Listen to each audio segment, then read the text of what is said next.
बिस्मिल्लाहिर्रहमानिर्रहीम। अस्सलाम वालेकुम डियर स्टूडेंट्स, आज हमारा जो टॉपिक है that is manufacture of urea. Manufacture of urea कि यूरिया हमने कैसे प्रिपेयर करनी है, लेकिन उसको प्रिपेयर करना तो हमने आज डिस्कस है ही, लेकिन सबसे पहले हमें पता होना चाहिए कि यूरिया बेसिकली क्या है। यूरिया आप सिंपली कह सकते हैं कि this is an organic compound. ये एक ऑर्गेनिक कंपाउंड है, एक बात। दूसरी जो अहम बात है, ये एक नाइट्रोजनस कंपाउंड है।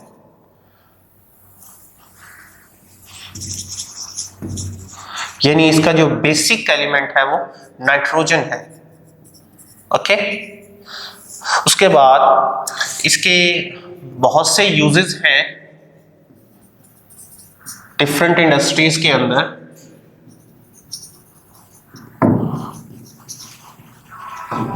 लेकिन इसको तकरीबन वर्ल्ड वाइड 90% इसका जो यूज है वो एज फर्टिलाइजर लिया जाता है, यानी खाद के तौर पर इस्तेमाल किया जाता है।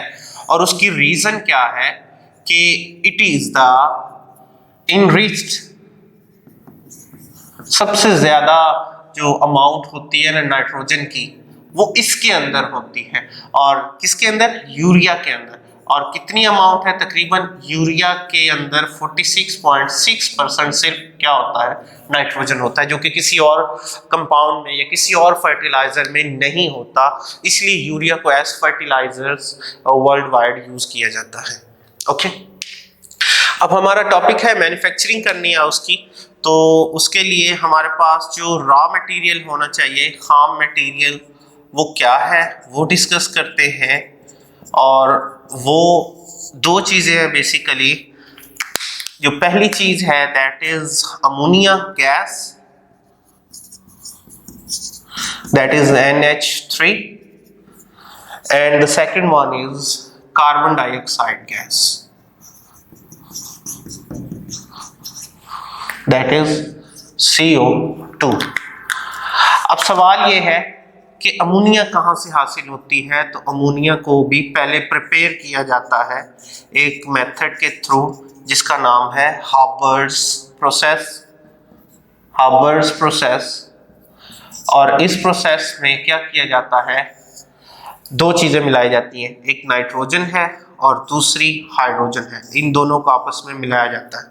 अब सवाल यह है कि नाइट्रोजन कहाँ से हासिल होती है। सो बेसिकली नाइट्रोजन जो है हमें एटमॉस्फेयर से हासिल होती है, हम हवा से ही एक्सट्रैक्ट कर लेते हैं। और जो हाइड्रोजन है वो हमें मीथेन प्लस स्टीम, मीथेन पर स्टीम गुजारी जाती है इन द प्रेजेंस ऑफ निकल कैटालिस्ट। ठीक है, हाई एक्सोथर्मिक ये रिएक्शन होता है और इस प्रोसीजर के बाद हमें हाइड्रोजन हासिल होती है। ये सोर्सेस हो गए हाइड्रोजन और नाइट्रोजन की। अब इन्हें हाबर प्रोसेस में क्या किया जाता है वो देख। ये हाबर प्रोसेस नहीं है, ये मैंने आपको नाइट्रोजन का सोर्स बताया एटमॉस्फेयर, और हाइड्रोजन का ये सोर्स बताया कि मीथेन गैस पर स्टीम गुजारी जाती है। अब हाबर प्रोसेस में क्या होता है कि एक हिस्सा नाइट्रोजन मिलाया जाता है, ठीक है, 3 हिस्से हाइड्रोजन से, और इसके लिए आपको 450 सेल्सियस टेम्परेचर देना पड़ता है और 200 ATM प्रेशर देना पड़ता है। तो उसके नतीजे में आपको अमोनिया गैस हासिल होती है। और साथ हाँ आयरन कैटालिस्ट भी ऐड करना पड़ता है, ठीक है, जो रिएक्शन को स्पीड अप कर देते हैं। बैलेंस करना है, यहाँ 3 है, यहाँ 2 है। यहाँ अगर हम 3 लगा देते हैं तो यहाँ 2 लगाना पड़ेगा और हमारे इक्वेशन बैलेंस होगी। अब एक नाइट्रोजन का मॉलिक्यूल हो, 3 हाइड्रोजन के मॉलिक्यूल हो, तो आपको 2 अमोनिया के मॉलिक्यूल हासिल होते हैं। So this one is our raw material ammonia. वो तैयार हो जाता है हाबर्स प्रोसेस के जरिए से। ये शॉर्ट क्वेश्चन में भी ये पूछा जाता है हाबर्स प्रोसेस, और लॉन्ग का तो ये हिस्सा है ही। और कार्बन डाइऑक्साइड भी हम कहाँ से लेते हैं? एटमॉस्फेयर से ही लेते हैं। ये हमारे पास 2 मेन रॉ कंपोनेंट्स हैं जो हम यूरिया बनाने में इस्तेमाल करते हैं। तो अब ये सपोज हमारे पास ये तैयार हो गए हैं, अब हमने इनको कंबाइन करना होता है। तो देखिएगा, सबसे पहले NH3 यानी कि अमोनिया को मिलाते हैं कार्बन डाइऑक्साइड के साथ, ठीक है, और इनको हम गर्म करते हैं दोनों को। तो इससे एक कंपाउंड हमें हासिल होता है NH2COONH4 और इसका नाम है अमोनियम कार्बामेट। इसको बैलेंस करना, यहाँ नाइट्रोजन एक है, यहाँ एक दो नाइट्रोजन है, जबकि यहाँ एक ही है, 3 हाइड्रोजन है। यहाँ 2 लगा दें तो नाइट्रोजन भी 2 हो जाते हैं और 6 हमारे पास हाइड्रोजन हो जाते हैं। तो ये देखें 2 हाइड्रोजन ये है और 4 ये 6 हाइड्रोजन हो गए, 2 नाइट्रोजन हो गए, एक कार्बन के साथ 2 ऑक्सीजन है, ये 2 ऑक्सीजन है। ये अमोनियम कार्बामेट जो है इसे फर्दर हमने हीटअप करना है। आप लिखेंगे NH2 या NH4 भी लिख सकते हैं, इधर भी जैसे मर्जी, NH4CONH2। इसको सिंपली हमने हीटअप करना है।